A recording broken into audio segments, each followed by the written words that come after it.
What is going on, guys? Welcome back to another episode. Today we create this little animation at the beginning. It's not really animation, it's just like polishing the before you start the game and then when you're inside of the game.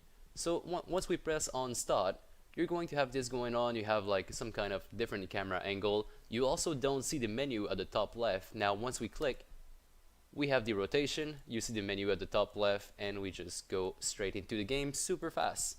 So guys, without further ado, let's get right into it.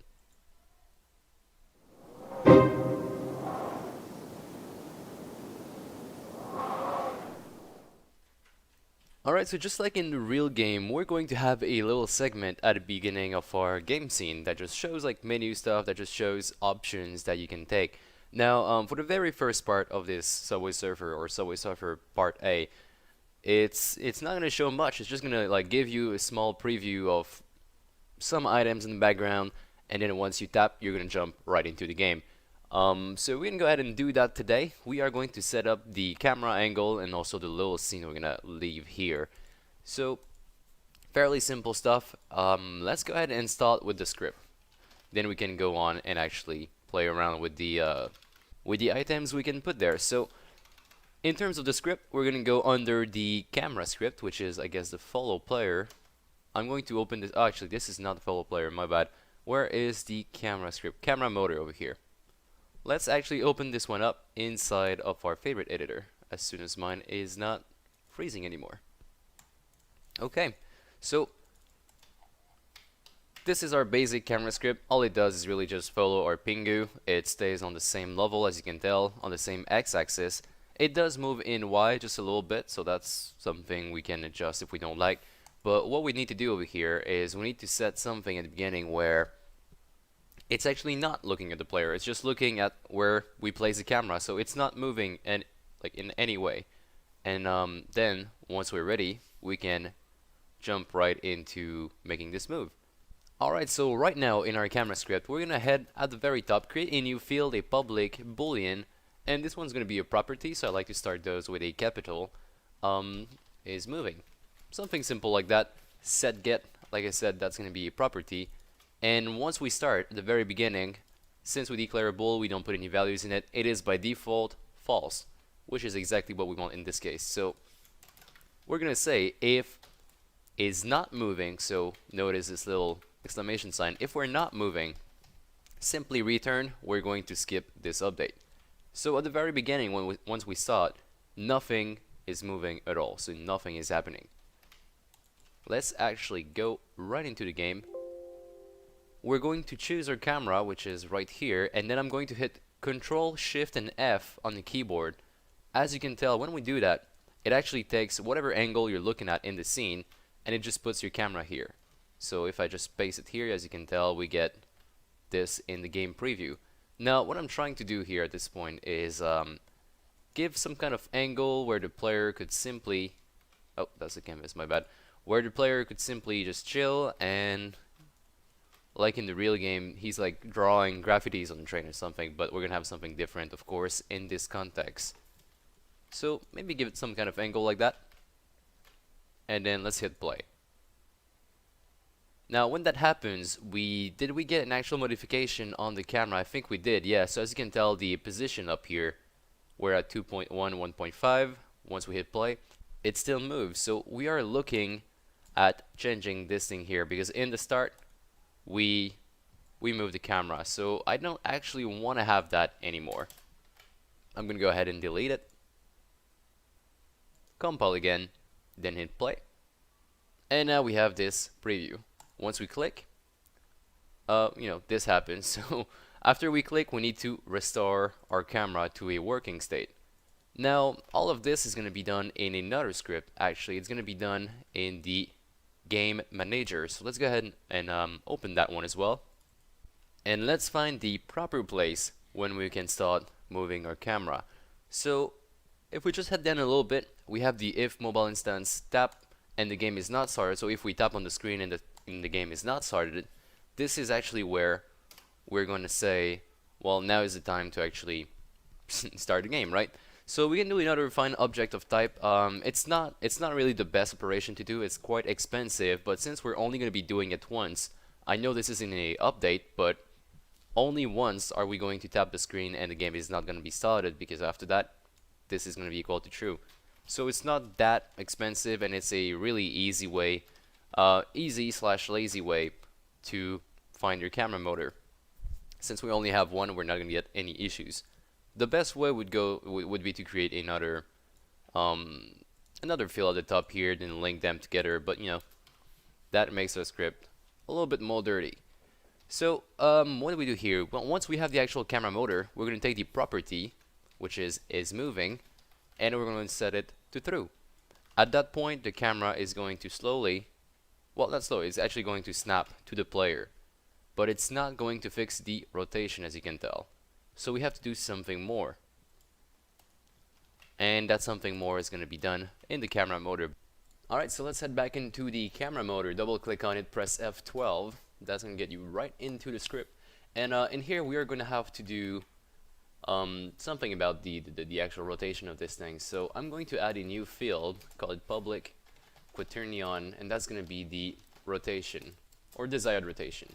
That one's going to be a new quaternion. Actually, do I want to do that? I don't think I want to do a new quaternion. What we could do instead is do this. So create a new vector3 rotation, and we'll give it some value like 3500. I believe that's what we used for the game itself. I'm gonna have a look real quick. Oh, I can't see because I override it. So we're gonna use 35. As you can tell, I have it down here. The offset, I'm going to change that to 5 - 1. I'm just playing around with the settings a little bit, and that's gonna be the rotation we need to adopt. So to change that, down here under the transform position, we're going to say transform dot rotation, and now they're asking for a quaternion, but we don't have a quaternion. We decided to go with a vector3. What we can do instead is say quaternion dot Euler, and that's going to do the operation for us. So we're transferring the vector3 into a quaternion. Of course, the vector3 we're giving away is rotation itself. Let's try this in the game. Hopefully everything works. We're gonna have to do some tweaking. It was a little bit too fast. I like the fact that we just got closer to the camera, but the only problem is, of course, we don't see anything. What if we actually bump up the field of view? So I'm gonna start again, and let's go under camera, and let's find a field of view. I'm just gonna slide beneath this first, and then field of view, here it is. So expanding the field of view makes it looks like it's actually faster than it really is. So what if we put 100 down here?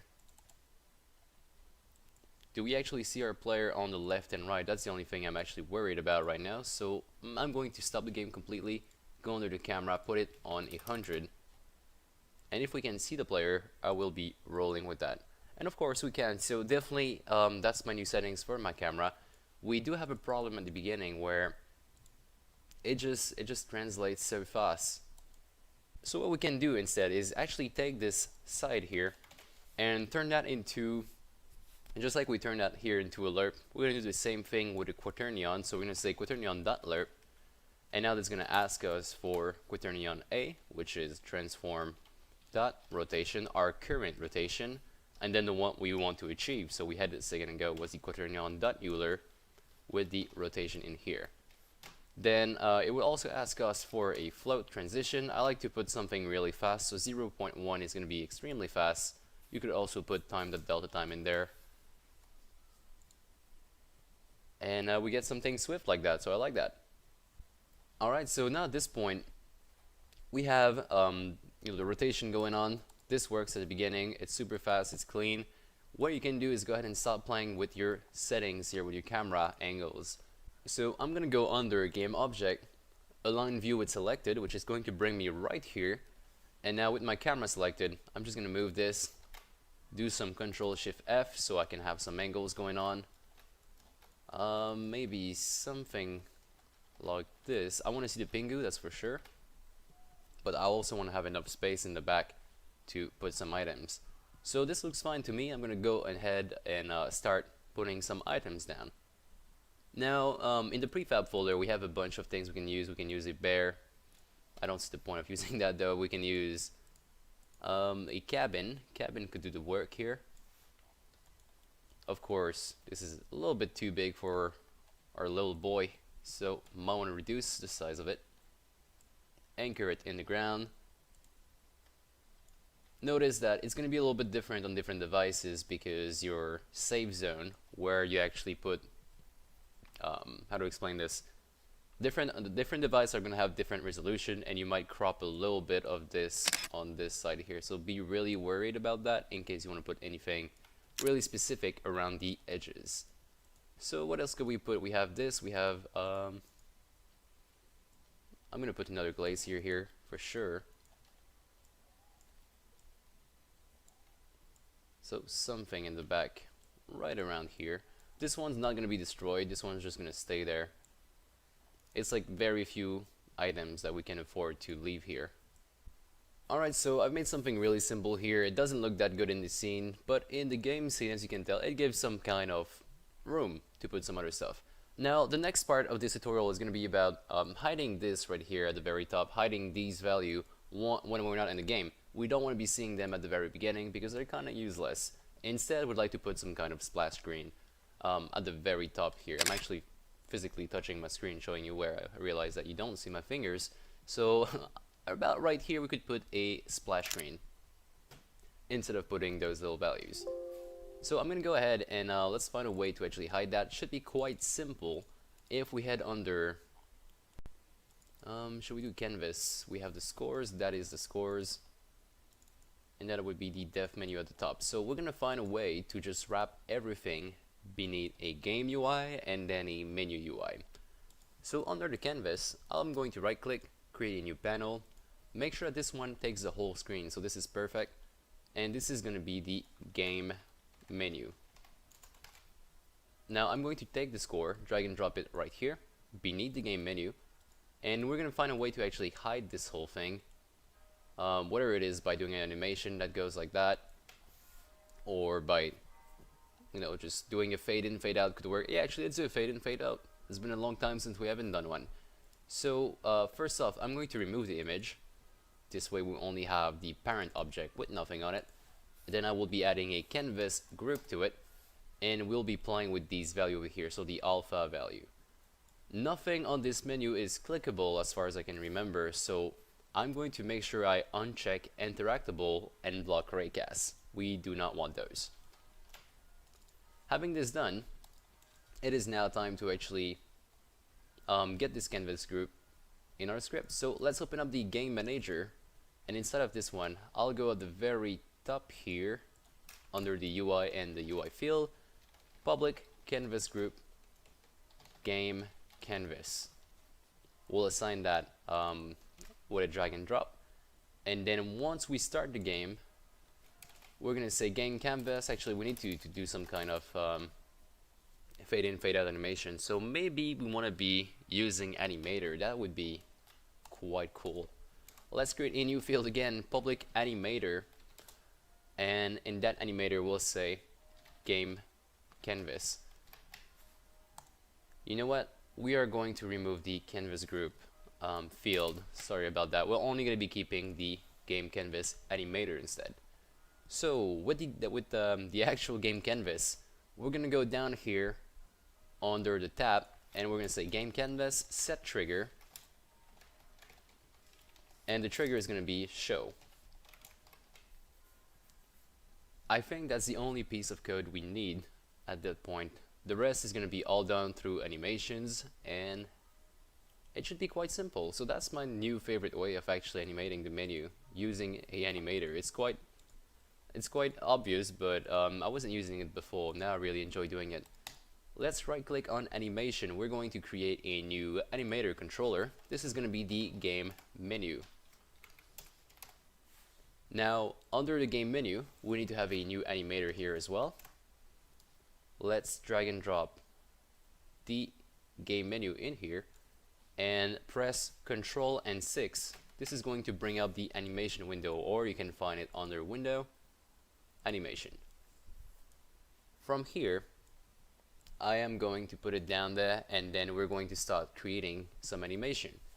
So the very first, there's going to be two states, either shown or hidden.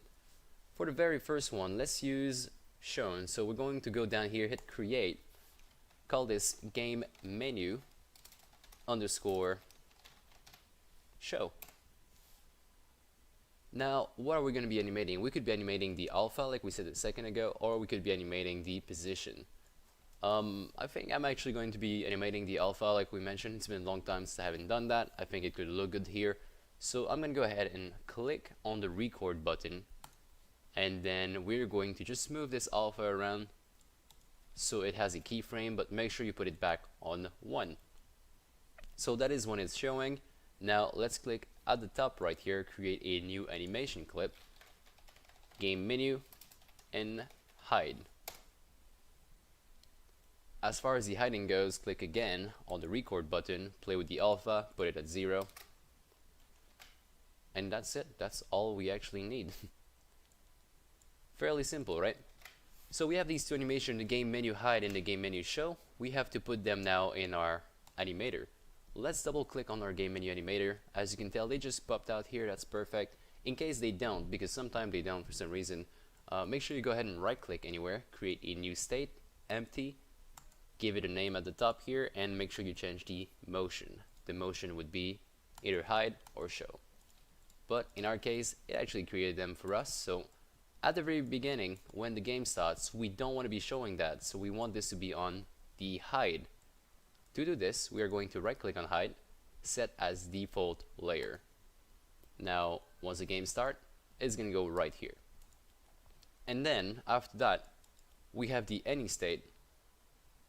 What we're going to do is right click any state, make transition in between any to hide, and make transition in between any to show. Now, I don't think we're going to need to hide the UI again after that. Like, I don't think we ever need to hide the UI anymore. But we're just going to be creating it in case. So at this point we need to add transition conditions, but we don't have any. To create those conditions we need to have parameters. I know we're getting a little bit deep into the animator, but don't worry, it's quite simple. We're going to do it more and more on the channel, so you're going to understand how it works. But to create those conditions, go under parameter, and now you have to set new fields here. You have float, int, bool. We're using triggers. We find triggers so easy. We created a trigger earlier called show. Let's also create a trigger called hide. And once we have these parameters, we can head back on these and click it. Go from any state to hide. Click the transition in between, and to go from here to there, there is a condition tab. Press on the plus sign and find the hide. Same thing on the downside here, but instead of hide, we do show. Okay, so let's give this a look. Once we start the game, it is not there. Once we press, it still isn't there. So we get a null reference. Why is that? Because game canvas has not been assigned. Go under the game manager. We should find our game canvas at the very top here in this case. Drag and drop the game menu. And let's clear the console. Press play again. I'm going to choose, as you can tell, I'm under the game menu. For some reason our animation is looping. We can remove that, but it doesn't really matter. Then we press start. As you can tell, we're now in the showing state, and we had like a transition, as you can tell here, transition in between 0 and 1. So it was not done instantly. It's not a popping up. It's actually done over this amount of seconds, which I can't tell. But if you want to play around with it, oh, that's only 1 second, is it? That might be more, but basically if you want to make this longer, you can go under the transition from any state to show and make sure you drag this for a long time. So if we press play now, as you can tell, it takes a lot of time before they actually pop up. I like the one though that was super fast, so I'm gonna put that on something faster. There we go, that should do it for me. Alright, so this is actually where we're going to be ending today's episode. The next episode is going to be about tweaking the menu a little bit. We're going to be putting some more assets into the game. Just make our menu look a little bit nicer before we move on and close the very first part of the Subway Surfer tutorial. And as always, check out the link in the description down below if you'd like to join us on Discord, someplace where we're really active. We chat there, we mess around a little bit, but we have fun and we develop games. So if you want to join a nice community, go down there, join us, leave a message, get yourself a role, either be a programmer, designer, artist, and yeah, just join the crew. Other than that, guys, thank you so much for watching. I will be catching you in the next episode.